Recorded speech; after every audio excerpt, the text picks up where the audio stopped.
lava ia te oe le vi inga i o mai le atua o le langi ma le lalo langi o le atua sili ese oe o le tamā o le whaavau. Mātou whapeane i atu mau ia te oe le vi inga le whaamanu le whaanetanga. Nei e o oe le whaavau lava. Ia whaatai lau tau singa nei aso atoa tai mai le soifua mo le mātou wola. Mātou ia i lunga le li au pēnga ta whailangi. O wale whaasoa ina o lau tāla le lei. Tau ina ia whai mātou mea whai ngā luenga e wheta lai sili le nganga o lau o fio. Lofa mai nei ia fiafi. Mātou te talo ilo wanganga pa ia. Tātou ma lau o fio i umea uma i logi inga ona o Iesu whaatai. Amene. Matalo fa swafa manu malo Yesu Keriso lo tatou wale ima lo tatou whaola le nei vaenga o le afi lo wainga. Hallelujah, praise God. Mai le atafa o atu i le vaenga o le kelope o whelava le itu langi o e moa mai e nei whasoa. I o swafa manu malo Yesu Keriso tatou te whasoa whatasi ai mo tatou whatino ina le polo kalame o fai mano uma maso o mpapati so atu i soa falta ma le alo ma le anganga pa ia. Fatalo fatu fo iu soa au auna o ilunga upenga te whailangi i lea whale walesi ma lea whale walesi ia ma lea tafa ma le itu o le ke lope. Hallelujah o whaasala la wai ia ma moli ai li sa mali o le tala lea le whai nei ia fiafi. E fatalo fatu ai fo ileu sunga fono i malua. Hallelujah i le te fono, aleluia, le ngata fo i leo, le nofu ato i ina, so i sunga i whawhiangainga, aleluia, mai lea tafa, ma leitu o le lalolangi, aleluia, mana i o lato ufa le tua, ia ma e kalesia, ma e tautua o i to tonu, aleluia, o malua, ma le lomitusi, ia ma le ulumoenga, ia le anga le lei o le atua, mana vatu le atua, ia na whamleanga usu fono sili le nganga o le atua, tātou tau whai te talo, ina ia le anga le leifa amanianga le atua. Sau malua ile mano le toto le tamai mamoi. Au wā le usui o whonutanga a mata fo i o le nei tau sanga. Ia, vi ia le li, anga le lei atu le atua. Tātou whasoa i le nei tu aso. Vi ia le li, praise God. Maua maile il tusio.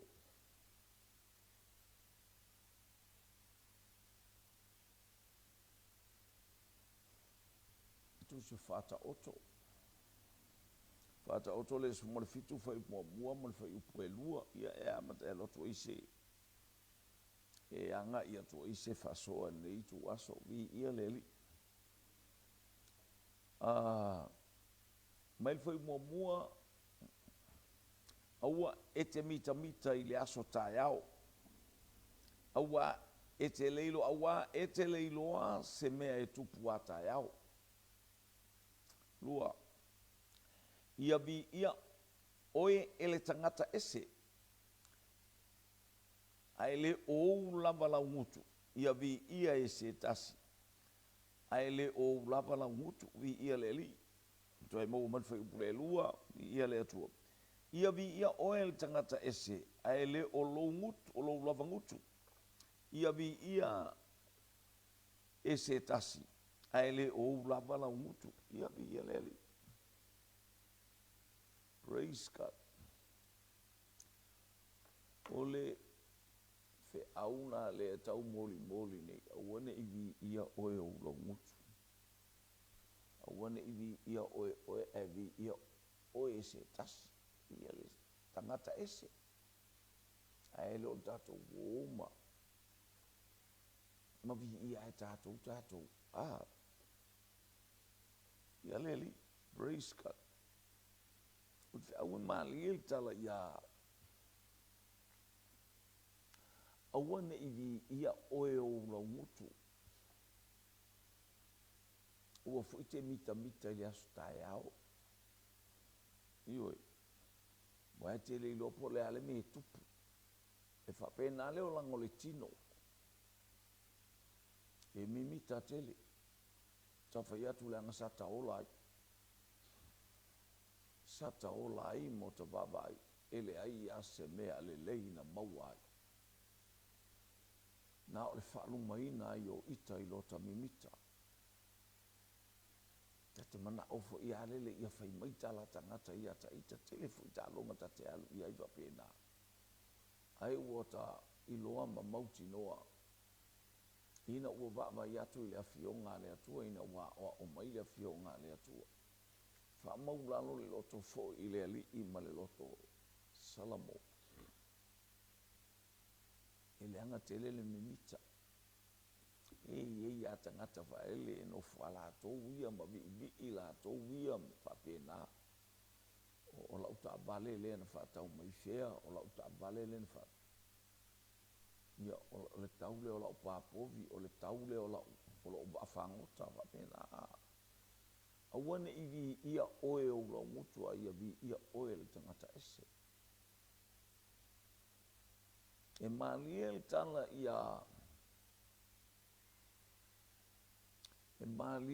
ia Elia. Na ui mai Elia le tele o fita ma whainga tā. Na ui mai ei fo ile atua ma whamanuia ia Elia i lana savalinga. Ia al tala masan tato wai Elia na alu no foile. Ile ali o Kirita.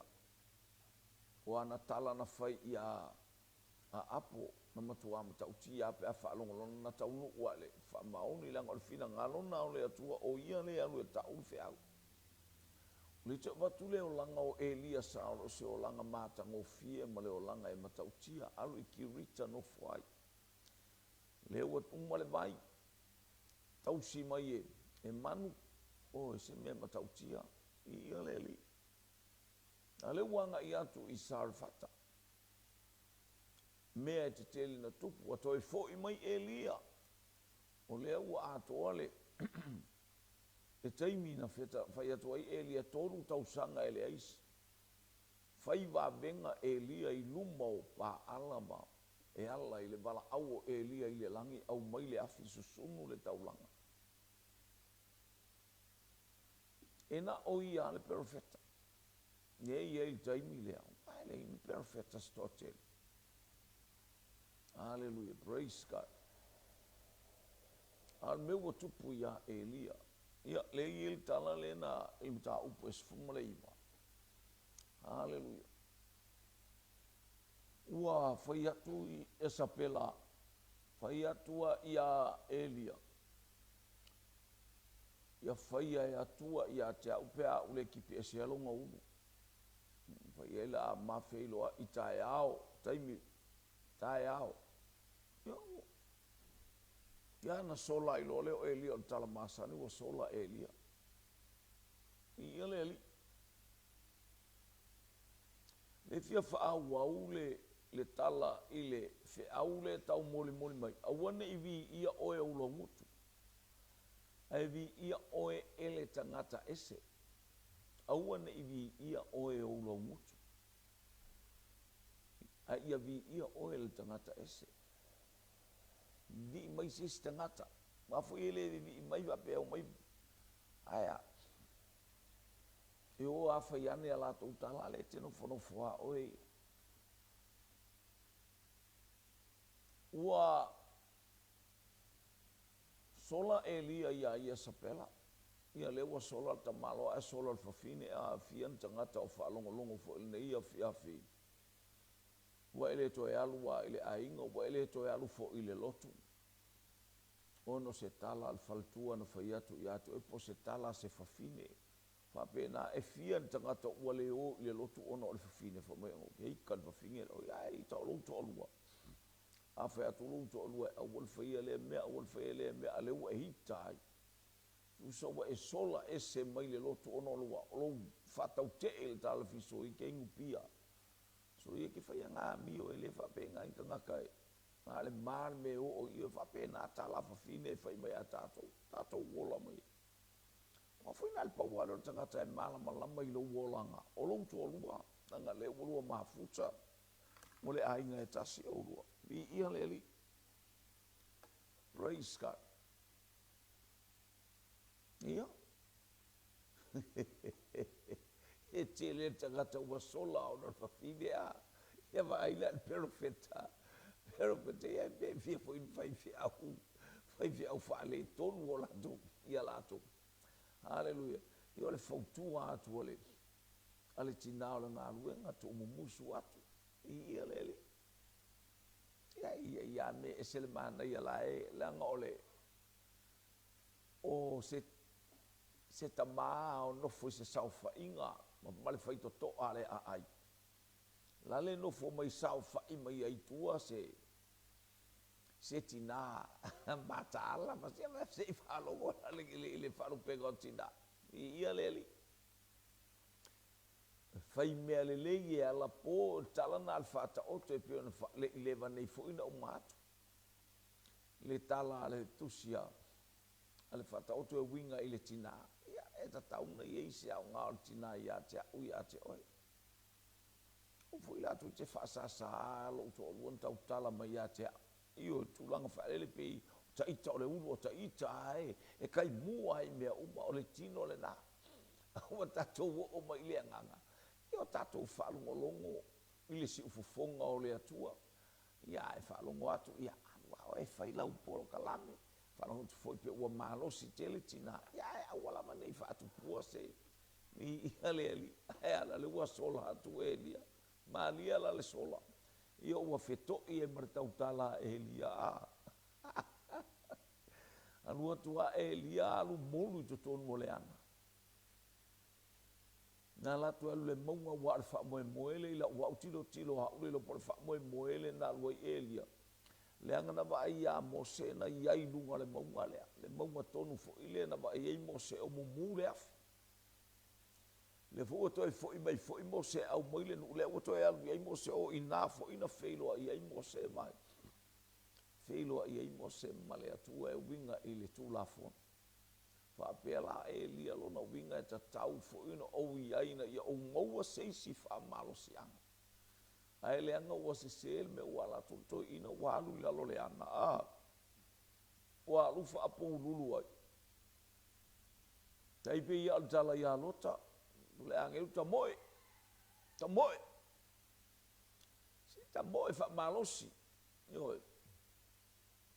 Alo tapa man tambai la ya le angelu taftafa ai e fa malosi ata kaman o tanga wa mule ai wa fia ai lo tai le wa o le asu le u fa le ton wa ilo no to lua tamo oe o tu fa la fine la o wala o quel massima ya le Ia tu poel fala vela ve ia lo tono walu ila lo le ana. Ala tu lo ila lo le ana tu pulol fala vela. Ono ua le falongo i le si ufonga o le atua.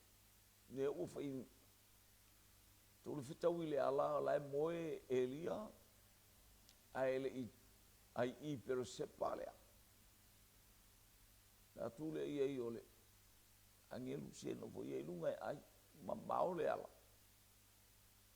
Elia no fo ilunga ai e mamau le ala. E no fo elea faila na tau saminga.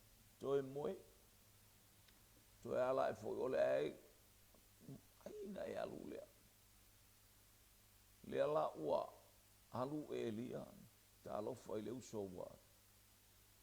Fale tonulo na mafufau ona o tulinga lea e tulia tua ima. Male fafine. Ia le ali. Ua sau Elia i fafo. Falongo Elia i le malosi o le matangi. Ia e pe ona tau mai mea e tolu na e o le matangi oka ua lulu winga e whamai ele ia i ova. Ele ia i ova i le matangi. He oi voi ai la uma mai ele o oenga mawhanga e o le mal makaukia o logi. E o oena e whai atu le whawhine, hallelujah. Ne pe o le pulu wafi lau whai oe, pe o le lulu o le mafui e pe o le mumu o le afi lau wha malosi a apo tolu tausanga e le aise. Hallelujah, praise God. ai le alia matautia ele ai se tangata soifua fafanga atu ni manu. Haleluya.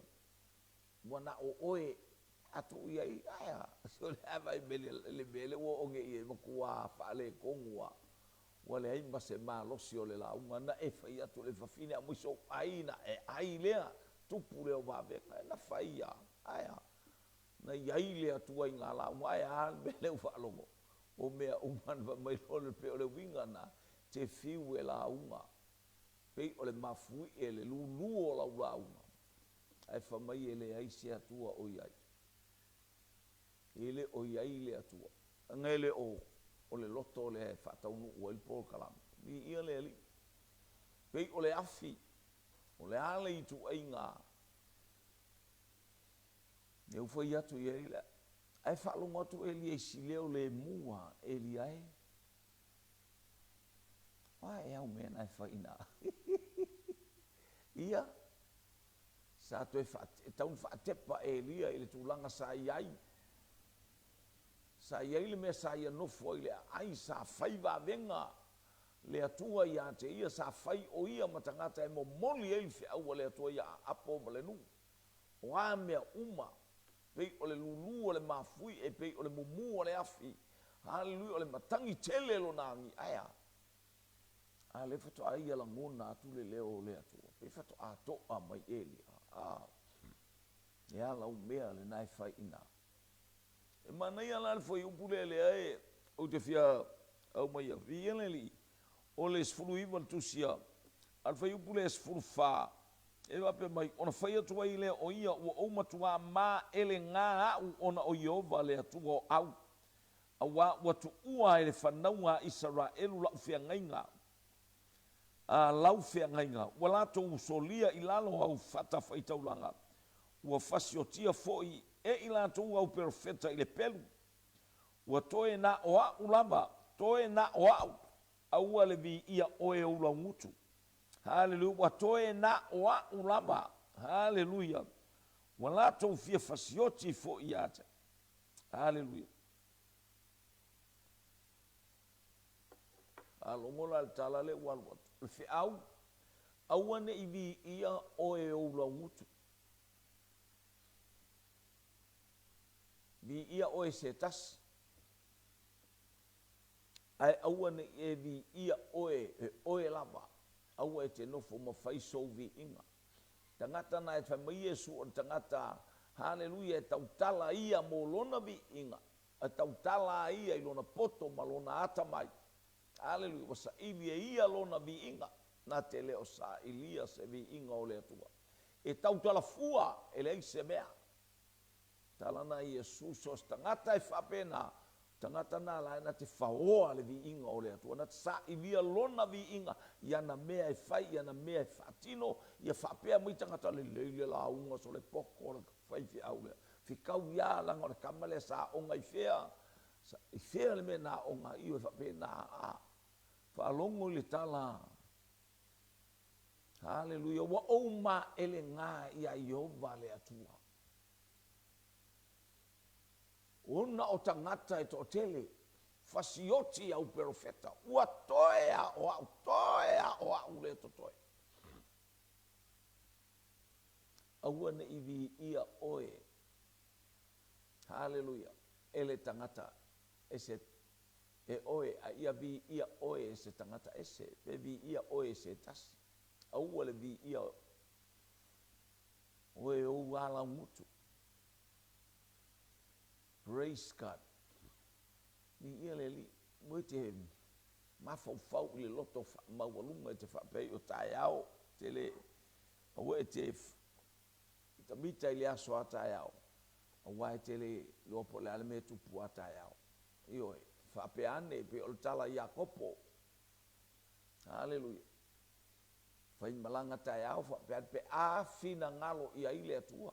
Pe a fina ngalo i ele tu ai fale tino lo le o langa o tangata na te faoa lo le vi inga o le atua le tala noa lo pe a fina ngalo i ele atua na ngoma ko mo fia o le vale lele o le fia yo ma te o atu la i fea o i fea e sau ai au fa matalanga Olo mana o ia vi ia oe. Ia vivi ia tu tangata ia te oe. E tau tele aina la unga i fo tele o fai fau le tau fape o au. O au. O au. Ia o au le ngala inga nga faile a onga nga. O au nga kai ka ia le au savali nga. Ia. Olo kai mi nga o au. Au wale vi ia oe o mutu. Ai vi ia oe le tangata ese. Vi ia leli. Praise God. O lea uele o sei ale leila na amio e lololo. Ao fo ilana lololo e tupo il falave lave ia to e ao le ngutu o le alna e faisi umi. Ioe. E tu ia ai o ile na pe a fai o le ao. A me mea uma ile atua. A me le vi inga ile atua. A me le fa manu ile atua. Fa pale ile atua ile vi inga i mea uma o fa manu ia ile atua ia te itatou. Wa iai whaamanu yanga le atua i to tonu o lau soifua malawala. I ia le atua. Ka mai e lia, pa mai le tala e lia, ua toe lava o au, o au. Ia le sawa o le mo e maua lea. Ua ou ma ele ngā ia Yehova le atua. Ia pai tau tuai pule sfulu malu al tusia lea. Aleluia. A ua ou whatoe ia te au, ia whapea mai no. Aleluia.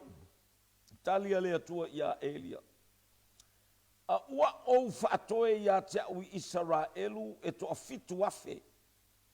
O ilato uma o e ua le to atutuli ia paala. O ilato uma foi o e ua le songi ia te ia.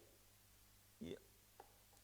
Ia iul mafu. Ore se whainga lea e whai ei tupua leo pa ala ma tupua e ifo i elu tangata.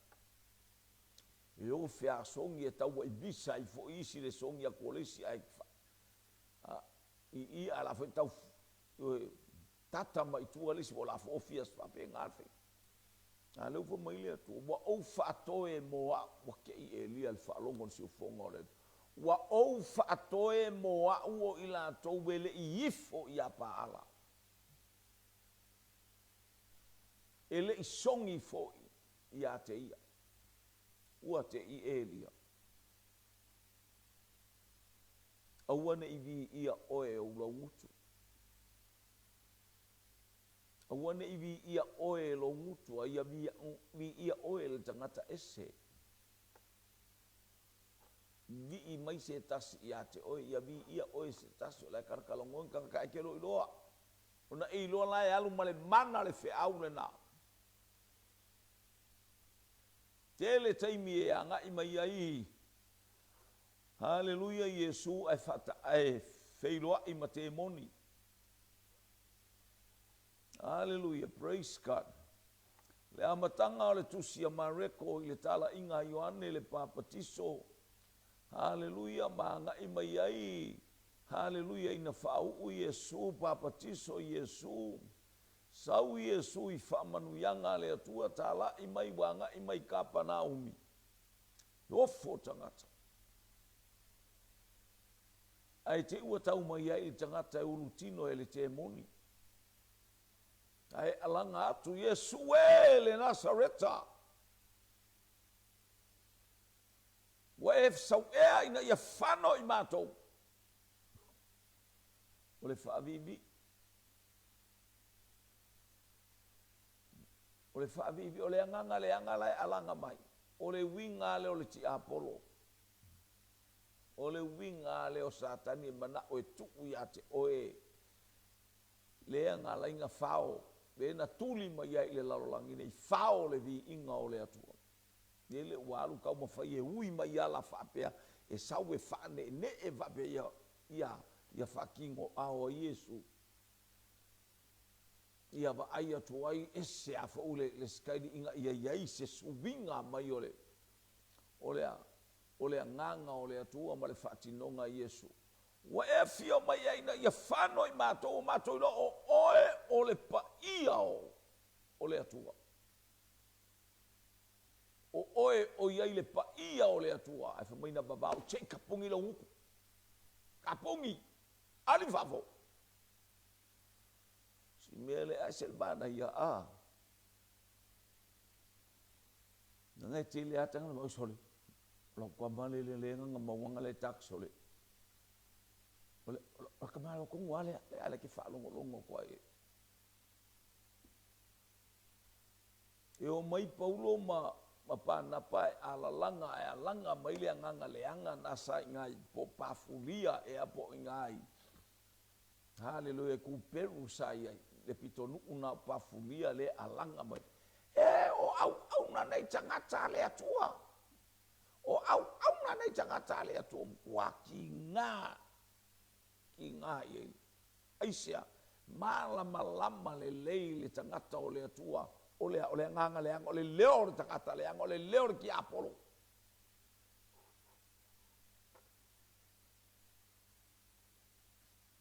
io tapung ye paulo le ngutu ave ese paulo fa manu yanga saya mai fia mai liang fa atu alwase mo yate oi fo i wa yate mo yate itato le mana wa yate itato le pule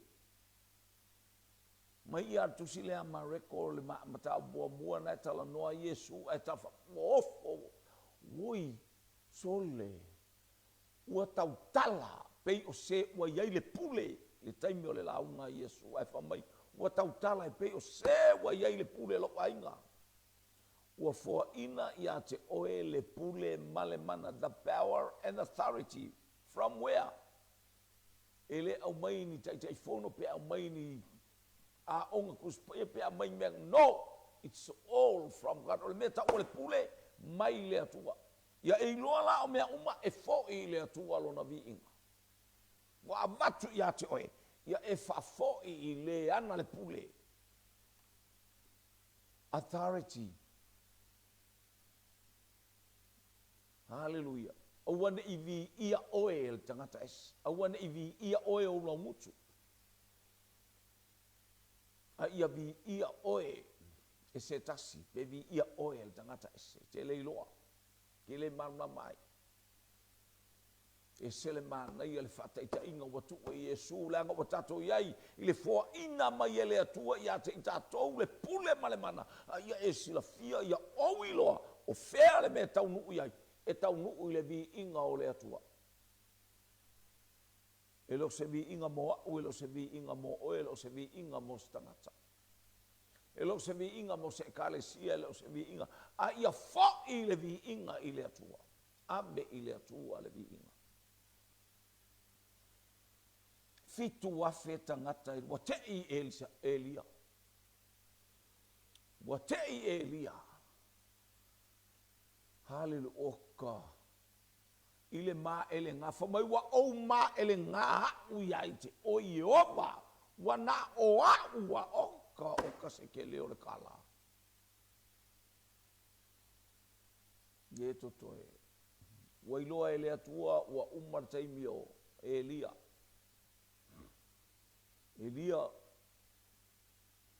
sawe anu le ala le te anu ai mai le nganga ia Elia sawe anu le ala le na e sawai tamaseko tau li ole alu ngai tamaseko le kami ai Elia le finisare fata o le ala o inga kongo ia ai le ala le na e saula ia e fo ia e o ina ai o i Suria fa au lea hal asaeli e fai matupu ia Suria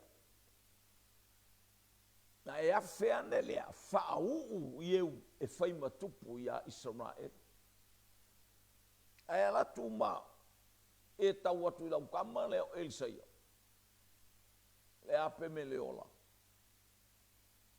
ia na e aluatu lea ma whaau le tangata lea e sui ai oe wa ke i Elisaia o Elia kwa le nga kele ka sui ai a uli o pe fa yo uma fo ngai a ta uma tangata ai la tunga su ele nu so el fai la fumang o te gata la le o la le buli ku hompo E pela whawhenga muri a ke ia. Ma ele ngā i leli. Aua ne iwi ia oe ula mutu. Aia, dai sila fia mai leto. Alu abe tangata na. Ia leli. Praise God.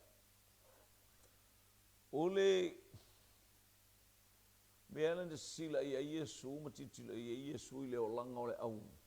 Farsai o male au tusi upu mai lato. Hallelujah. O lato o langa ia whaafilo ngia. O lato o langa teu mawhale. To se teimia e alu ai e alu male pelaue. E alu male fusiua.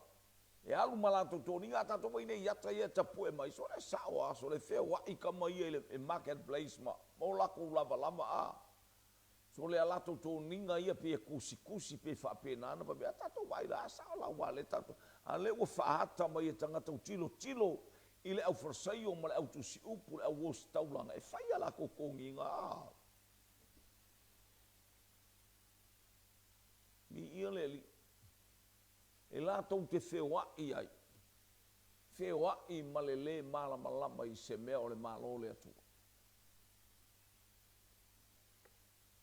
Pauale o le me le whewai tangata i au mai le vi inga i ate i la tau. I o la tau wa ai ma wheinu. Hallelujah, praise God. Ai le i se mea o i ate i la tau.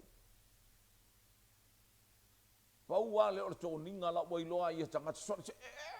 Fai fiau, let's go langa, wharasaio ngā wō mai. Tala ane tanga nei tangata abe eini tupe a waipe o le tala natu ia i loa i la tō i lunga o.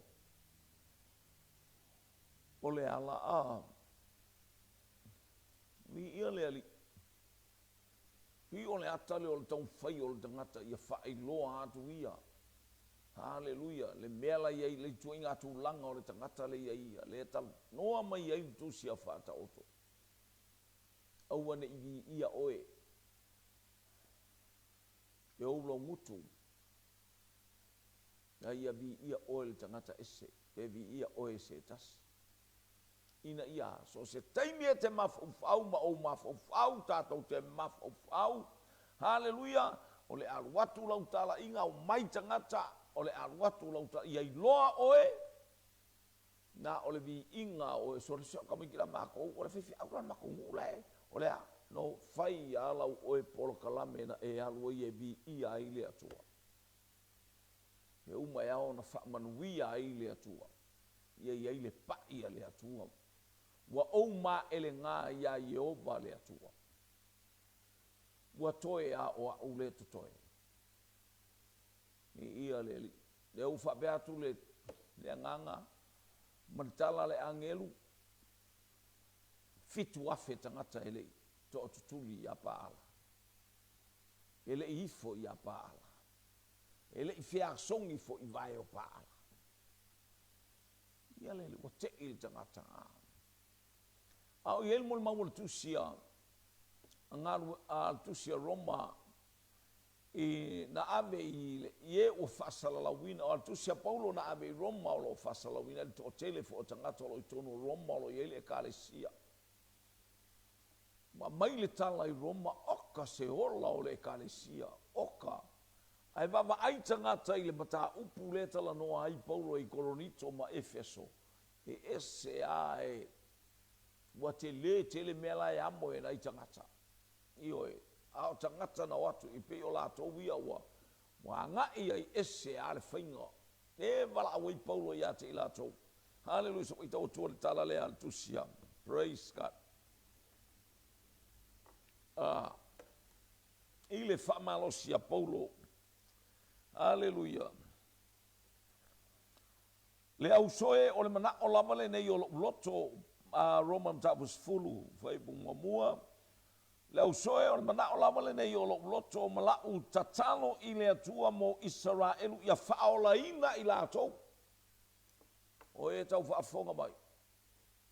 O Israelu o le nu o le atua a lai whamai paulo o lau tatalo le nei i le atua haleluia, mo Israel ia whaolaina i lātou oka o eloku. Tātu ai ngā tauna e te tau ai oe. O le tangata lotu po o le tangata whaolaina.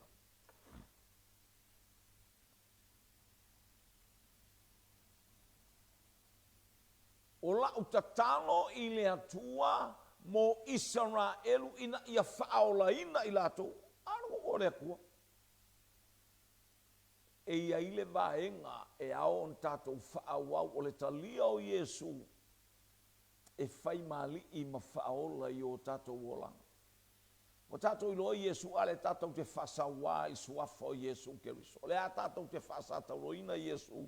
I o tātou manatu mo tātou langona ma tātou wa mio i a tātou whatinonga. I a tātou te sawa i a Iesu. O tātou i loa Iesu. O se atu nuu ma tautia fo nei atu nuu. Entama i eile lotu ele ngata i le tele o mea i whamanuia i Iesu. Whamanuia i le atua i tutonu o le atu nuu. Aleluia. Aena o le iloa, ai le i whaolainga le tōtele. Ale winga o le atala.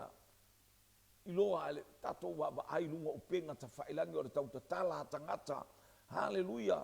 Haleluia, o le whai lunga o penga ta whailangi lunga o Facebook ma me whape ele e whaolaina le ngangana. Ele e whapea se atu nuu ua iai e talia Iesu. Le o makua isala elua wharekingo. Le tala noai Paulo i a Roma se toi whafonga man whai upulea. Haleluia. Le au soe tangata lai Roma. Aia, tangata Samoa. O le mana o lama le nei o loto. Mala u tatalo i le atua. Mo Israel. Ia whaolaina i lato. Ia whaolaina i lato. Lona winga o le ata atoa ala ia Israel welisi whamoe mo le langi ma le ola e whamau just leipo na o le ingoa.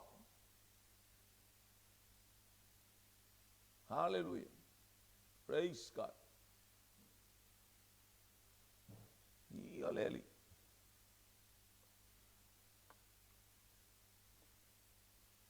E na o le ingoa la e tauta.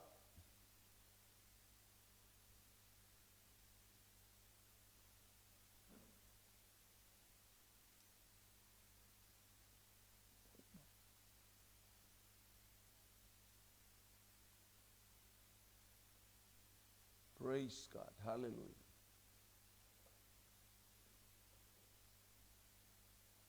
Ole mea le tau tutu ane ia ila usila sila ma tutu ane ia ila uwa ai ma la tātou uwa ai. Hallelujah. Praise God.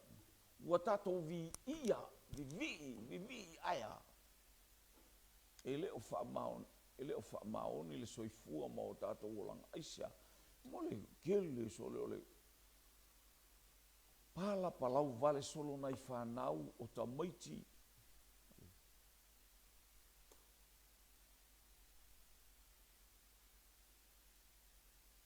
I mea o lo whaatino nei e tangata taua i misa, taua i fusu. Te le se whale tonu. Le whamai le apostolo, la utatalo ia whaolaina Israel. Rana kua le kua. Ora kua whaolaina o kangaka uma e fia mo mia Israel. Rana ka uma i ele ka. Whalango man whai upu e lua. Awa o te mori mau atu, o te mori mau ia te ilatou. Ua latou ma ele ngā ila le atua a ele tusa ma le poto. Ua ma ele ngā e whamai a latou, o latou le atua whai mai mose, aya. A le u whamai ua latou ma ele ngā ile atua a ua le tusa ma le poto. Ni le whamatale le apostolo lana o le olanga fo ile na ola ile apostolo. Sa ola fasi o tangata le apostolo ile naun, o le apostolo la faisi nga kau ngā olo na ma ele ngā ile atua. Lea na laina wha umatia e apostolo tai mai tangata ile whalpuipui, loka tangata sai ta toso aisa, o le whaamoe moea o le apostolo na o le atua, le whapena foi tangata ia. Leo o tau atu e le apostolo, o le tangata na ola i le olanga le la. E le tusai tatou ma ele ngā. Ele o tusai tatou ma ele ngā. Wana tatou o ma tau ma tatou whapena o le nungo o le atua, o Israel te whaia, tūlanga wha Israel, o le o fo i leo mai o tangata i le taimi lea, o le apostolo, o le taimi o leo mai o tangata i le li, o le tala i utaia, talia moa muar wha i utaia, whatoa e taria Yesu, no! Ele ai se mea whapea i le hawhio mai o Yesu. O lou whaatua e tauami o tonu ina ai oe. Nare atua. Ia maualunga se vi inga o le atua. I ta ia istangata pe ata watu me ta o le whaola ina. Ele lo pa ia me whaola ina whaale wai whafonga mai. E ua tātou wanga i atua. O la utatalo i le atua. Karo e kangaka iukaia, kangaka Israel. Ia whaolaina. Ia whaolaina Israel. E ese le awala le o le talia o Yesu Keriso e whaimali i ma whaola. Ola i le whamoe lea. Loto maulalo anga malu o amea umai peon whao fua o le anganga. Kalatia nta upue lua sumalua. Kalma ta upue lima alona whai upue lua sumalua. Lai tala noa mai i fua o le anganga.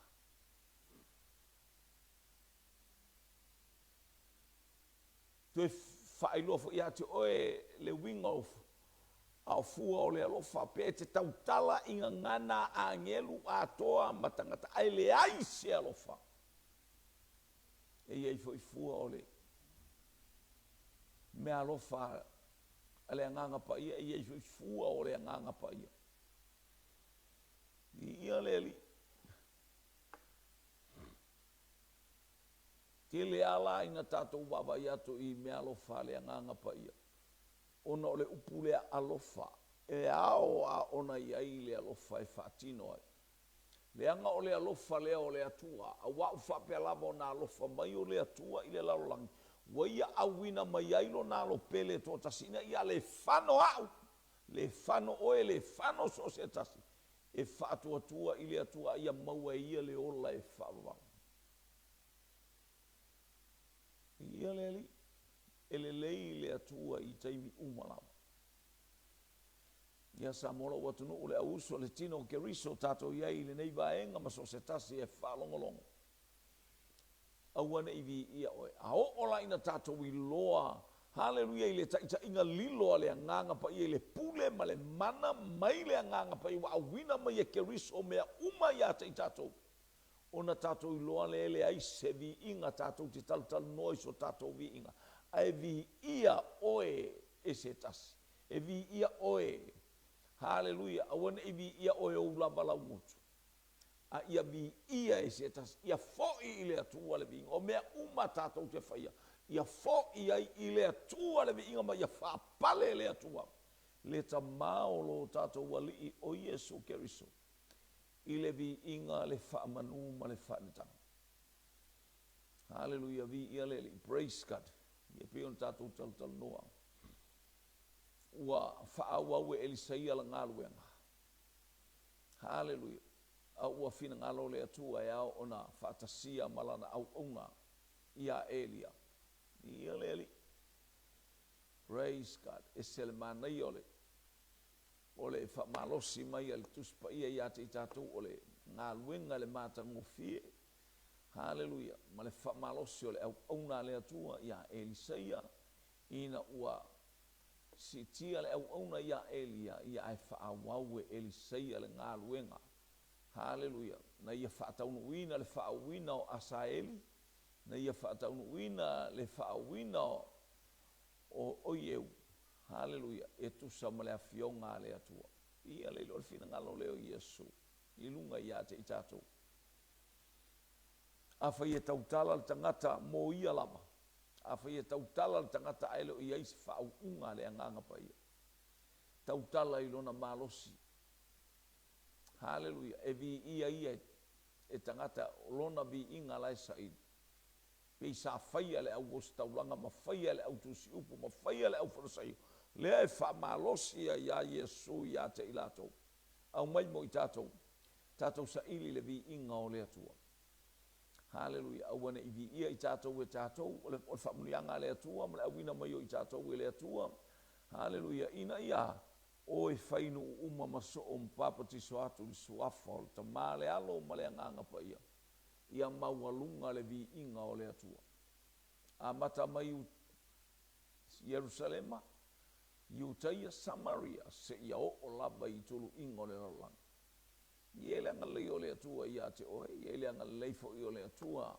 Haleluia, ia na upu pe on tatou whanongolonga ina ia tafe mai ma ia tō fatu i o tatou loto. Haleluia, ia na whamanu yanga le mawai. Fo ilvi inga ia te ia ona o Yesu. Hallelujah. Amen, amen, amen. To God be the glory forever and ever.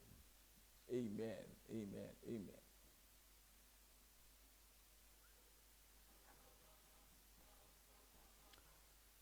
Olha minha água, mo me ali.